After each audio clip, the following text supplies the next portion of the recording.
Welcome to our channel. Activating your Discover prepaid card by phone is simple and quick. Here's how to get your card working. Step 1. Find the activation phone number on your Discover prepaid card materials. This number is usually printed on a sticker attached to your card or in the welcome letter. Step 2. Call the Discover prepaid card activation number from any phone.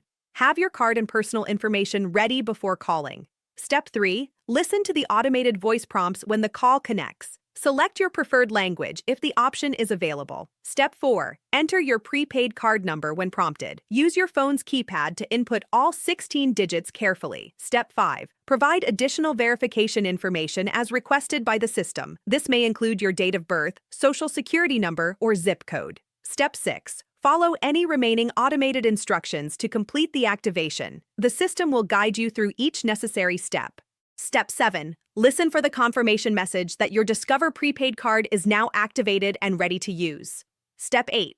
If you encounter problems or have questions during the process, the automated system may offer to connect you to a customer service representative for help. Your Discover prepaid card should now be fully activated. Don't forget to like this video and subscribe to our channel.